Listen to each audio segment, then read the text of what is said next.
Hello, my name is John Johnson. I'm the state director for the Progressive Democrats of America.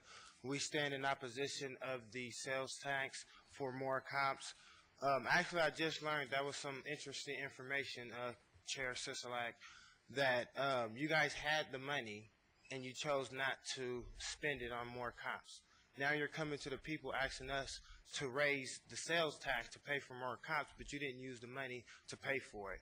So that asks the question, if you would have used the money 2 years ago and actually kept the levels at what they were supposed to be, then what would the reality be today? That doesn't play into account, in his graph and everything else. So, how about you guys do what the chair said and Commissioner Giuliani said, is let's wait. Secondly, there's an election coming up in 2014. We're going to have a new sheriff. The sheriff already said he's not running. He's already announced he's not going to run. So that means somebody else is going to be leading this organization. How about we see who that's going to be? Let's listen to their vision, their ideas, what the future is going to be. I personally don't want to start a dream or start something with somebody who's leaving. He's not going to be here in 2014. We're going to have somebody new. So maybe we can start it fresh. We can work on a fresh start. Another thing, everybody keep talking about more cops, more cops. More cops do not equal better results. Why don't you train your cops? I would rather have a sales tax. I would pay a sales tax for more training. Train your officers.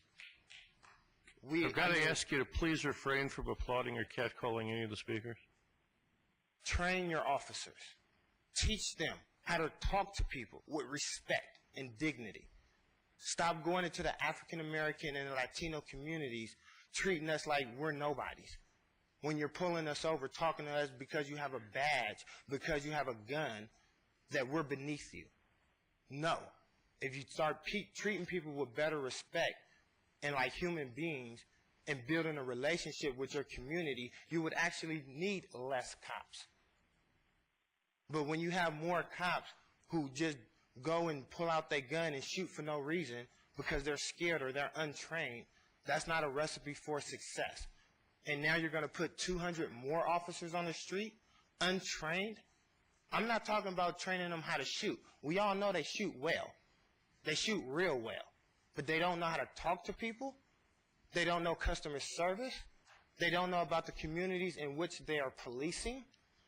These are all things that creates a good officer. So besides the training, besides the 2 weeks at the academy, they need to be trained on how to deal with people, how to de-escalate a situation without pulling out your weapon. Thank you. Thank you, sir.